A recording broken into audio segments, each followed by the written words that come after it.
ही solve हो रहे हैं मेरे। सही बात तो ये थी और यही वजह है कि मैंने इस आस्था परिवार के फार्म पर मैंने साइन कर दिए, जबकि मैं ये सोच करके बैठा कि मुझे साइन नहीं करना है, लेकिन एक बात और थी, मैंने किया मेरे साथ तो बहुत लीडर हैं, मेरे साथ तो बहुत बड़ी टीम है और मेरा ये काम जो है, जो सिल्वर स्टार गोल्डन स्टार, ये तो मेरा चुटकियों में हो जाएगा काम। जब सर ने पूरा प्लान बताया, मुझे समझाया, तो मैंने ये तो काम मेरा बहुत आसान हो जाएगा। तो मैंने सर से एक ही बात कही, मैंने सर मुझे थोड़ा सा मौका दे दीजिए। बोले क्या? मैं अपने कुछ लीडरों के साथ में बैठ करके बात करना चाहता हूं। तो सर ने मुझे बताया, बोले एक बात बताइए, आप बात कर लेना, लेकिन एक मशवरा मेरा है छोटा सा। बोले क्या? मैंने कहा क्या, बताइए आप मुझे। उन्होंने मुझसे कहा, बोले ठीक है आप मशवरा ले लेना, और मशवरा लेना भी चाहिए, सलाह मशवरा लेना भी चाहिए, बैठ करके बात भी करना चाहिए, लेकिन मशवरा लेने से पहले एक बात हमारी है छोटी सी। मैंने क्या? बोले एक बात बताइए, जिस व्यक्ति से आप मशवरा लेने जा रहे हैं, हो सकता है वो व्यक्ति आपके परिवार का हो सकता है वो व्यक्ति आपका जानने वाला हो, और वो व्यक्ति बहुत काबिल डॉक्टर है, बहुत काबिल डॉक्टर है। अगर हम उस काबिल डॉक्टर से ये पूछे कि डॉक्टर साहब आप हमको ये बता दीजिए कि कौन से केस में कौन सी धारा लगती है, या LLB होती कैसे है, तो क्या वो काबिल डॉक्टर वकालत का महत्व बता पाएगा? नहीं बता पाएगा ना। तो मैंने भी यही कहा, मैंने साहब वो तो नहीं बता पाएगा। बोले भाई एक काबिल वकील है, बहुत काबिल वकील, पढ़ा लिखा योग्य, अच्छे ढंग से तो अपने केसों को हैंडल करता है, लेकिन उस काबिल वकील से अगर ये पूछा जाए कि वकील साहब आप हमको ये बता दीजिए कि कौन सी मर्जी में कौन सी टैबलेट दी जाती है, कौन सी मर्जी में कौन सा इंजेक्शन लगता है, या डॉक्टरी होते कैसे हैं, तो क्या वो काबिल वकील डॉक्टरी का महत्व बता पाएगा? तो मैंने साहब वो तो नहीं बता पाएगा। तो बोले आप उन लोगों से पूछने जा रहे हैं, भले ही वो आपके साथ रह रहे हो, भले ही आपके साथ एक थाली में खाना खा रहे हो, लेकिन आस्था परिवार का प्लान, आस्था परिवार की ये मीटिंग आप सुन करके जा रहे हैं, तो लोगों ने नहीं सुनी है, तो वो लोग नहीं बता सकते इस बात के लिए। तो यही बात दिल में मेरे बैठ गई, और जब मेरे दिल में ये बात बैठ गई, और एक मैंने गुणा भाग किया इस बात का कि हम किसी भी क्षेत्र में कोई सा भी काम कर लें, लेकिन 60 करोड़ रुपए को तो छोड़ो, हम किसी भी क्षेत्र में 2 करोड़ रुपए भी पैदा नहीं कर सकते, लेकिन यहाँ तो 7 करोड़ रुपए की बात हो रही है। तो वही बात दिल में टच हो गई, तो हमने घर पे भी पता नहीं किया, किसी से भी पता नहीं किया, और हमने इस बिजनेस की शुरुआत कर दी। और करने के बाद इस सिस्टम के साथ लगे, और लगने का परिणाम आज ये हुआ कि स्टार्टिंग में तो एक फार्म लगाते हुए हमको डर लग रहा था, घबराहट सी पैदा हो रही थी, लेकिन आज हमारे निजी परिवार से 17 रजिस्ट्रेशन है लगे हुए। और जब काम करना शुरू किया, तो आज की इस व्यवसायिक मीटिंग के एक नहीं 2 मैन हीरो, जिनको 1-1 लाख रुपए के चेक मिले, और मैं आप सभी मान भावों से मैं सहयोग चाहूंगा कि आज की मीटिंग के दोनों ही मैन हीरो, उनके पूरे परिवार के सम्मान में, उनकी पूरी टीम के सम्मान में, उनके सीनियर लोगों के सम्मान में एक बार दिल की गहराई से जोरदार तालियां हो जाए साथियों, जोरदार तालियां। तो साथियों ये खिताब इस आस्था परिवार से 7 बार मेरे परिवार में आ चुका है साथियों, जबकि एक बार यही चेक 105 लोगों पे एक बार ये चेक देती है कंपनी, लेकिन मेरे परिवार में 7 बार यही चेक आ गया है। 8वीं लेवल का 5 बार, 9वीं लेवल का भी 5 बार, और जहां कंपनी गोल्डन स्टार पे 2 लाख का चेक देती है, 2 चेक भी मेरे परिवार में 4 बार आ चुका है। 11वीं लेवल का चेक 4 बार, 12वीं लेवल का चेक 3 बार, और 13वीं लेवल का चेक 2 बार, और जहां कंपनी डायमंड स्टार पे 6 लाख का चेक देती है, वो चेक भी मेरे पास में ज्वाइनिंग डेट से 3 साल से पहले आ गया था, 30/6/2019 को। वो चेक 6 लाख का मैंने बैंक में लगाया, बैंक में चेक क्लियर हुआ, पैसा निकाला, उस पैसे से मैंने कार बनाई, कार की चाबी देने के लिए कंपनी MD साहब दिल्ली से चल करके आए थे, और मधुर मिलन पैलेस बहेड़ी में एक बारात घर है, उसी में 14 जुलाई 2019 के लिए मेरा कार्यक्रम लगा था, और उनके कर कमलों के द्वारा मुझे कार की चाबी सौंपी गई थी। और जब मैं उस कार को लेकर के निकला, तो 15वीं लेवल प्लस 16वीं लेवल भी मेरी फाइनल हो गई, और 17वीं लेवल पे मेरा इस वक्त चल रहा है काम, जहां कंपनी 17वीं लेवल पे 4 लाख रुपए का चेक देती है। अब जब वो कार को लेकर के जब मैं गांव में निकला, अपने गांव भी गया, क्योंकि मैं बहनी रहता हूं, तो अब गांव वाले लोग कहने लगे, बोले ये खाली चूतिया बनाने आ गया, कार फाइनेंस पे निकालनी होगी, और ये हम लोगों को लालच देने के लिए आ गया।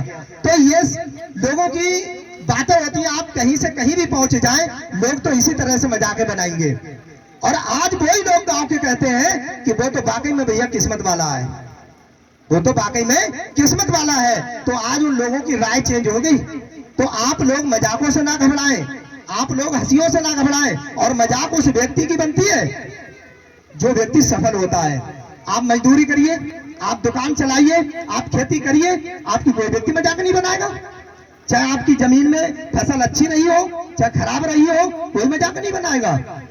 लेकिन मजाक कब बनती है? जब आप कोई बड़ा व्यापार करते हैं, बड़ा बिजनेस करते हैं, और वो मजाक आपकी बाहर वाले नहीं, घर से ही होना शुरू हो जाती है। तो घर के ही लोग ही टांग पकड़ के खींचना शुरू कर देते हैं कि वो तो भैया उनके सीनियर आते हैं, वो उन्होंने उनको पागल, हमारे बच्चे को पागल कर दिया है। 1 लाख के चेक के चक्कर में वो दीवाना हो गया है, पागल हो गया है, बस उसी के चक्कर में रात दिन घूम रहा है। कभी रात के 11 बजे आ रहा है, कभी 12 बजे आ रहा है, कभी 10 बजे आ रहा है, पता नहीं उसको कौन सी मतलब जो उसे जादू फेर दिया उस पे कि वो तो भैया किसी की सुनता ही नहीं है। ये कौन कहते हैं? ये हमारे अपने घर के सदस्य कहते हैं। और जब मीटिंग होती है और जब उसको सम्मान मिलता है, तब उनको कहा जाए कि भैया आप बताओ, तो नहीं बताते। तो मैं जानना चाहूंगा कि इस कार्यक्रम को देखने के लिए पहली बार कितने लोग आए? कृपया करके हाथ खड़ा करके परिचय देंगे। अच्छा, मैं चाहूंगा अपने समस्त मंचसीनों से इनके सम्मान में एक बार जोरदार तालियां हो जाए साथियों, जोरदार तालियां। अब मैं जानना यह चाहूंगा कि ये चेक आज की इस मंच के माध्यम से एक नहीं 2 मैन हीरो को मिला, तो ये अपनी आंखों से किन किन ने देखा ये चेक? जिन्होंने देखा वो हाथ खड़ा करके परिचय देंगे। अच्छा, बाकी लोगों ने नहीं देखा है? बाकी लोग इतना हाथ खड़े करे पड़े कि देख ना ले, कोई पड़ोसी ना देख ले। अच्छा, ये चेक लेना कौन कौन चाह रहा है अपने अपने परिवार में? सभी लोग। लेकिन एक सही बात बताएं आपको, कड़वा सच, बिल्कुल कड़वा सच। सही बात तो यह है कि ये चेक सभी लोग ले नहीं पाएंगे। जानना चाहेंगे क्यों नहीं ले पाएंगे? कितने लोग जानना चाहेंगे? सभी चाहेंगे?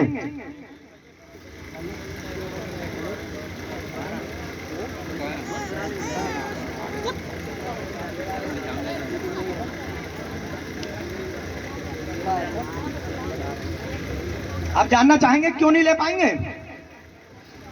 बताना चाहेंगे। जैसे आज की मीटिंग के 2 मैन हीरो ने चेक लिया 1-1 लाख का, ठीक? अब आप लोग भी लेना चाह रहे हैं, लेकिन सही बात तो ये है कि सब लोग ले नहीं पाएंगे। क्यों नहीं ले पाएंगे? इस पे एक कहानी याद आ गई, और मैं बताना चाहूंगा कि सभी देशों में एक अमेरिका देश एक ऐसा देश है, खुरापाती देश है, जहां पर आए दिन किसी न किसी चीज को लेकर के सर्वे होते रहते हैं। क्या होते रहते हैं? सर्वे होते रहते हैं। अब भाई हलचल ना करें बिल्कुल भी। 5 मिनट का समय आप लोगों से लिया है, और थोड़ा सा आप धैर्य रखिए, तो मैं जल्दी ही बात समाप्त करूंगा। और जब वहां सभी चीजों पे सर्वे होते रहे और सभी सर्वे में वो लोग कामयाब हुए, उनको रिजल्ट मिले, लेकिन वहां के जो सर्वे करता थे वो एक दिन विचार करने लगे, बोले अब तक हमने जितने भी सर्वे किए, जिन जिन चीजों पे सर्वे किए, उन पे सभी पे हमको कामयाबी मिली, सबके अच्छे रिजल्ट आए, सबके अच्छे परिणाम आए। लेकिन अब हम लोग एक ऐसी चूहे जैसी प्रजाति पे हम लोग सर्वे करने जा रहे हैं, चूहे जैसी प्रजाति पे। तो ऐसा करते हैं कि सभी देशों के 100 चूहे मंगाते हैं। तो उन्होंने सभी देशवासियों को कह दिया कि भैया अपने अपने देश से 100 चूहे लेकर के आए। तो वहां पर हिंदुस्तान वालों को भी निमंत्रण दिया गया, तो एक हिंदुस्तानी भी चूहे लेकर के जाता है। तो सभी देशवासियों ने 1-1 चूहे बीन करके और अपने अपने डिब्बे पैक किए। उन्होंने 100 चूहे बीने थे। कितने बीने? 100 चूहे। और बहुत अच्छी तरीके से वो डिब्बे पैक करे, और पैक करने के बाद वो अमेरिका को लेकर के जाते हैं उस डिब्बों को। और जब डिब्बे को लेकर के अमेरिका जाते हैं, जो डेट निश्चित की गई थी, काउंट इनकी गिनती की, उस डेट पे वो सभी देशवासी लोग इकट्ठे होते हैं। और जब होते हैं तो वो सर्वेकर्ता ने जो टाइम टेबल बताया, उस टाइम पे वो सर्वेकर्ता आते हैं, अधिकारी आते हैं, और वो बारी बारी से सभी के डिब्बों की गिनती करते हैं। और जब गिनती करते हैं तो उन डिब्बों में से 1-1 चूहा निकाल करके गिनते हैं। तो किसी डिब्बे में तो 5 चूहे कम बैठते हैं, किसी डिब्बे में 10 चूहे कम बैठते हैं, और किसी डिब्बे में 20 चूहे कम बैठते हैं। और वो सर्वे करता देखता है कि आप लोगों ने डिब्बों की इतनी अच्छी तरीके से पैकिंग की थी, इतनी अच्छी तरह से आपने पैकिंग की है, और फिर भी इन डिब्बों में चूहे कम क्यों हैं? और वहीं पर जब उनकी गिनती हो जाती है तो सर्वेकर्ता जो था वो संतुष्ट नहीं हुआ और वही नंबर आ जाता है हिंदुस्तान वाले का। और हिंदुस्तान वाले का जो डिब्बा था वो ऊपर से खुला हुआ था। जब खुला हुआ था तो सर्वेकर्ता ने देखा इस तरह से, बोले अरे तेरा डिब्बा तो भैया खुला हुआ है ऊपर से, इसमें तो एक भी चूहा होगा नहीं। तो वो हिंदुस्तानी वाला कह रहा है बड़े विश्वास के साथ, सीना ठोक के कह रहा है कि सर अगर आप मेरे डिब्बे की गिनती करेंगे तो पूरे 100 के 100 चूहे बैठेंगे, एक भी चूहा कम नहीं बैठ सकता।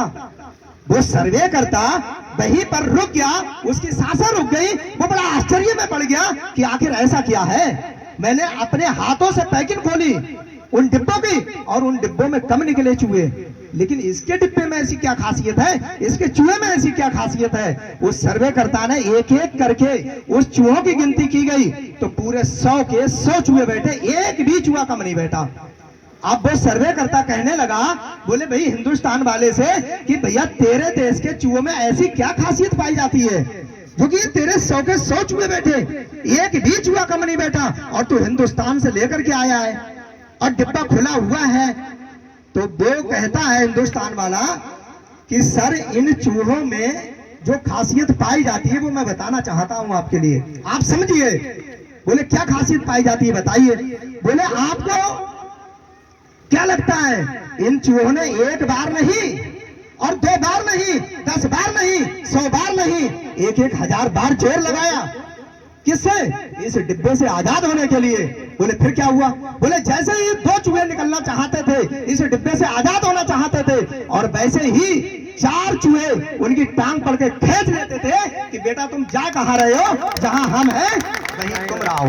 ये हमारे देश की परंपरा है, ये हमारे देश की सोच है। और वो कहते हैं कि वो तो साहब बहुत पढ़े लिखे हैं, वो बहुत बोलने वाले हैं और वो बहुत चतुर चालाक हैं, उनके साथ लोग हैं, उनकी बात लोग मान लेंगे। लेकिन तुम कहां चक्कर में पड़ रहे, तुम्हें वो चेक नहीं मिल सकता।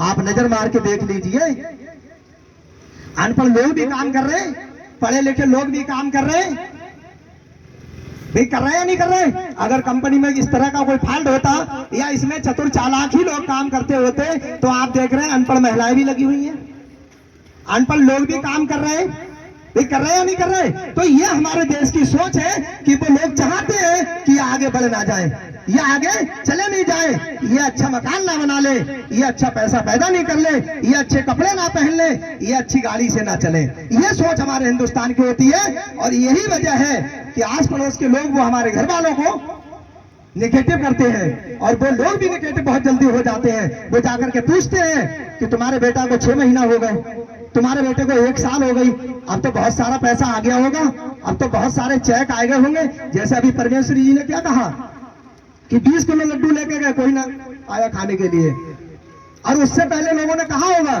कि तुम्हारे बेटा के कितने चेक आ गए, तो वो गए मजाक बनाने के लिए। और जब हकीकत उन्होंने करके दिखा दी तो लड्डू खाने कोई नहीं गया। क्यों नहीं गया, सबको ईर्ष्या हो गई, जलन हो गई। तो ये समझना आपको है, ये सोचना आपको है, ये विचार आपको करना है कि ये काम किसके लिए है। बच्चे आपके हैं, परिवार आपका है, आप कहां जाना चाहते हैं, आप क्या करना चाहते हैं, ये तो सोचना सिर्फ आपके लिए है। और इसीलिए किसी ने कहा है कि चाहतों से नहीं गिरते फूल झोली में, चाहतों से नहीं गिरते फूल झोली में, कर्म की शाखों को हिलाना पड़ता है। और क्या होगा अंधेरे को कोसने से, अपने हिस्से का दिया खुद ही जलाना पड़ता है। अगर आपके भाई के मकान में अगर बल्ब जल रहा है और आपके मकान में बल्ब नहीं जल रहा